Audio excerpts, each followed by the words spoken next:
Shalom saudara, kita bersyukur karena Tuhan memberi kita kesempatan untuk mendengarkan firman-Nya kembali. Sebelumnya, mari kita berdoa. Bapa di dalam surga, terima kasih untuk waktu yang Tuhan berikan kepada kami untuk merenungkan firman-Mu. Dan kami mohon kiranya Engkau sendiri ya Tuhan, yang menolong kami, memimpin kami, memberikan kami pemahaman yang benar akan kebenaran firman-Mu. Pakailah hamba-Mu ini. Di dalam nama Tuhan Yesus kami berdoa bersyukur. Amin. Saudara, suatu kali waktu saya masih sekolah dasar, saya bermain bersama dengan teman-teman di halaman sekolah dan berlari. Saya berlari terus menoleh ke belakang. Alhasil saya menabrak tiang bendera. Dan bukan hanya menabrak, kepala saya juga benjol. Lalu kita akan melihat pada hari ini, apakah saya berlari sama dengan Paulus berlari? Apakah Paulus menoleh terus ke belakang atau dia mengarahkan pandangannya ke depan? Nah, kita akan melihat kisahnya di dalam Filipi pasal 3 ayat 13 sampai 14. Filipi pasal 3 ayat 13 sampai 14, saya akan membacakannya untuk kita. Saudara-saudara, aku sendiri tidak menganggap bahwa aku telah menangkapnya, tetapi ini yang kulakukan, aku melupakan apa yang telah di belakangku dan mengarahkan diri kepada apa yang di hadapanku dan berlari-lari kepada tujuan untuk memperoleh hadiah, yaitu panggilan surgawi dari Allah dalam Kristus Yesus. Dalam firman Tuhan hari ini, saya ingin membagikan 3 bagian kepada kita. Saya membaginya dalam 3 bagian. Yang pertama, kita akan melihat kepada siapa firman ini diberikan. Nah, kita akan kembali di dalam ayat 13, saudara-saudara. Rasul Paulus berkata saudara-saudara. Saudara-saudara yang dimaksud oleh Rasul Paulus di sini adalah jemaat di Filipi. Jemaat di Filipi yang tentu saja mereka sudah percaya kepada Tuhan. Mereka sudah menerima kebenaran, mereka sudah mendengarkan firman Tuhan. Mereka adalah pengikut Kristus. Jemaat Filipi. Dan tentu saja kita juga sebagai pengikut Kristus pada masa kini, firman ini ditujukan kepada kita. Ayat 13, saudara-saudara. Saudara-saudara adalah jemaat di Filipi yang menurut Fulkes, seorang penafsir, jemaat di Filipi ada yang menganggap diri telah mencapai tujuan akhir, tujuan penyempurnaan Kristus. Mereka merasa bahwa mereka sudah sempurna di dalam iman. Mereka merasa bahwa mereka sudah mencapai tujuan akhir. Dan ini, perasaan seperti ini berbahaya. Lalu dengan tegas Paulus berkata, aku sendiri tidak menganggap. Kalau jemaat di Filipi menganggap diri sudah sempurna di dalam iman, Rasul Paulus berkata, aku sendiri tidak menganggap bahwa aku telah mencapai tujuan akhir, bahwa aku telah sempurna di dalam iman. Dan ini penting untuk kita bahas, untuk kita pelajari, saudara. Kenapa? Karena orang Kristen yang menganggap diri sudah cukup, sudah sempurna, sudah mencapai tujuan akhir, itu akan berhenti melakukan apa yang seharusnya dilakukan, berhenti mengerjakan apa yang Tuhan inginkan kita kerjakan, berhenti belajar, berhenti berjuang di dalam iman, berhenti membenahi diri, berhenti mengejar kebenaran. Kenapa? Karena merasa diri sudah cukup. Dan itulah sebabnya Rasul Paulus berkata, aku tidak menganggapnya. Dan kalimat ini, pengakuan Rasul Paulus ini mengantarnya pada tindakan untuk melakukan, untuk berjuang, berusaha untuk mencapai tujuan itu. Kenapa? Karena dia merasa aku belum mencapai tujuan akhir itu. Aku harus mengejarnya. Dan hal itu juga yang akan mengantar kita pada poin yang kedua, yaitu kita akan melihat tindakan-tindakan Paulus. Di dalam ayat 13, masih di dalam ayat 13, Rasul Paulus berkata, tetapi ini yang kulakukan. Tetapi ini yang kulakukan. Kalimat ini menunjukkan dan menjelaskan kepada kita bahwa Rasul Paulus adalah seorang Kristen yang aktif. Dia tidak pasif, dia aktif melakukan, bergerak, bertindak. Dan memang inilah yang diinginkan oleh Tuhan dari para pengikutnya. Menjadi Kristen, menjadi pengikut yang aktif. Karena kita belum mencapai tujuan akhir, belum memperoleh hadiah, maka kita harus aktif untuk mengejarnya.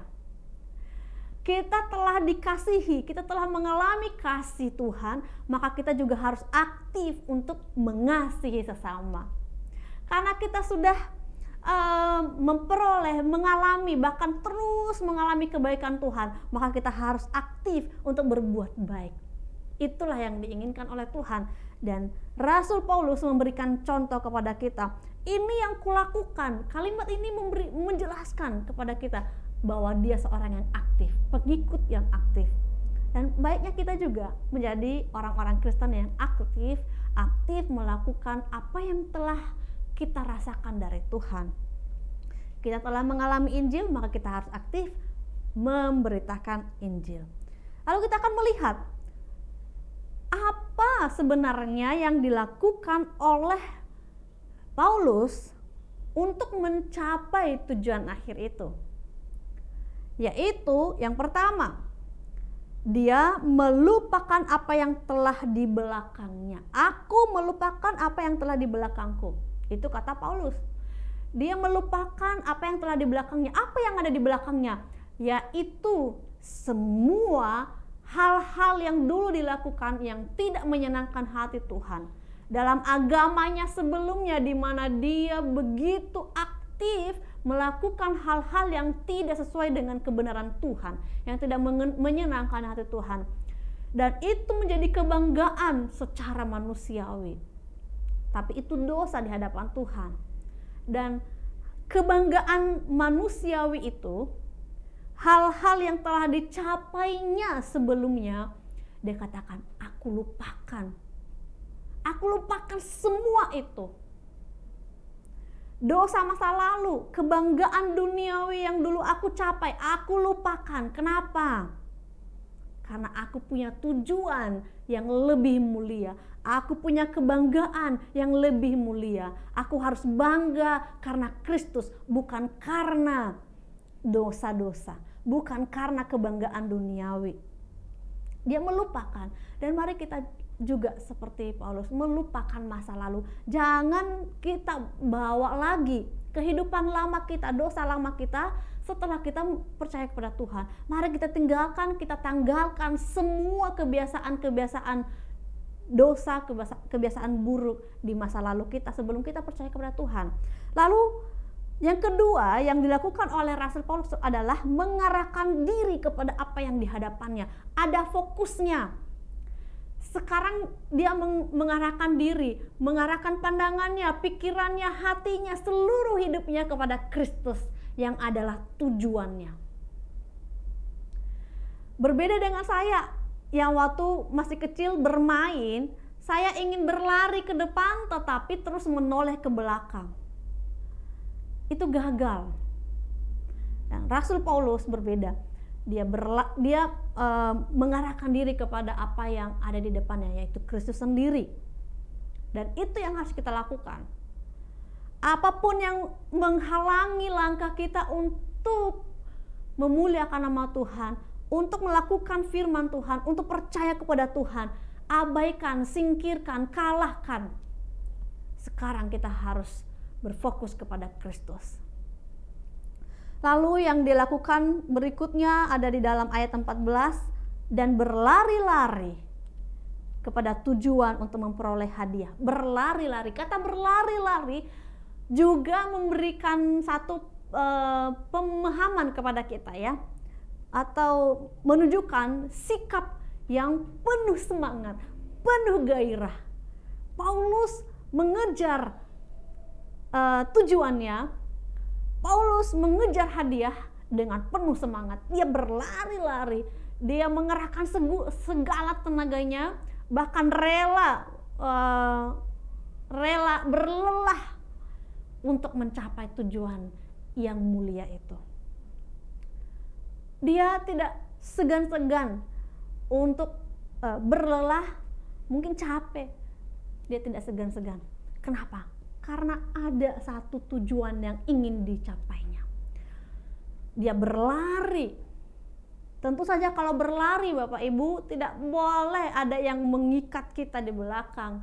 Tentu saja kalau berlari tidak boleh ada hal-hal yang menyangkut ya. Tidak boleh terus-menerus menoleh ke belakang. Kalau terus-menerus menoleh ke belakang atau ada yang membelenggu kita di belakang, ada barang atau ada dosa masa lalu yang kita bawa, itu memberatkan langkah kita sehingga kita tidak bisa mencapai tujuan kita. Paulus berkata, aku berlari-lari. Dia sudah melupakan, dia sudah menanggalkan dosanya sehingga dia bisa berlari, dan dia sudah menghadapkan pandangannya, mengarahkan pandangannya ke depan sehingga dia bisa fokus tanpa melenceng, tanpa ada gangguan lagi. Dan kalaupun ada gangguan, dia akan tetap mengarahkan diri kepada Kristus. Berlari-lari kepada tujuan untuk memperoleh hadiah. Hadiah apa? Yaitu panggilan surgawi dari Allah dalam Kristus Yesus. Dan inilah poin yang ketiga, yaitu hadiah, panggilan surgawi dari Allah dalam Kristus Yesus. Hadiah, berbicara tentang hadiah. Ini kalau anak-anak ya dijanjikan dengan hadiah, pasti mereka semakin semangat untuk melakukan apa yang harus mereka lakukan. Misalnya dalam sekolah, kalau orang tua menjanjikan kalau kamu nilainya bagus, aku akan memberikan hadiah, dan anak-anak akhirnya menjadi semangat. Dan kita juga sebagai orang Kristen, sebagai pengikut Kristus, kita ada hadiah yang sudah menanti kita. Ya. Ada hadiah yang dijanjikan oleh Tuhan, yaitu panggilan surgawi dari Allah dalam Kristus Yesus. Kita dipanggil oleh Tuhan, dan itu adalah hadiah. Dipanggil untuk apa? Dipanggil untuk bersama dengan Kristus, dipanggil untuk hidup di dalam Kristus, dipanggil untuk hidup di dalam kebenaran, dipanggil untuk hidup di dalam firman, dipanggil untuk hidup sesuai dengan kehendak Tuhan. Dan ini hadiah. Hadiah yang luar biasa yang tidak diberikan oleh dunia, yang harus kita capai sebagai orang percaya. Karena tidak ada yang bisa memberikan hadiah ini selain daripada Kristus sendiri. Kita berlari, kita berusaha membenahi diri, belajar, berjuang untuk memperoleh hadiah ini, yaitu panggilan surgawi. Bagaimana kita hidup bersama dengan Tuhan, hidup sesuai dengan kehendak Tuhan, hidup dalam kebenaran Tuhan, hidup menurut firman Tuhan, bagaimana kita melakukan kebenarannya. Jemaat yang terkasih, saudara-saudara, mari kita belajar untuk fokus kepada apa yang ada di depan kita, yaitu Kristus. Jaminan hidup yang kekal ada di dalam Kristus, keselamatan ada di dalam Kristus. Mari kita kejar itu. Mari kita berjuang untuk meraihnya. Sebagaimana tema kita pada hari ini, yaitu fokus pada Kristus. Semoga firman Tuhan ini memberkati kita. Amin.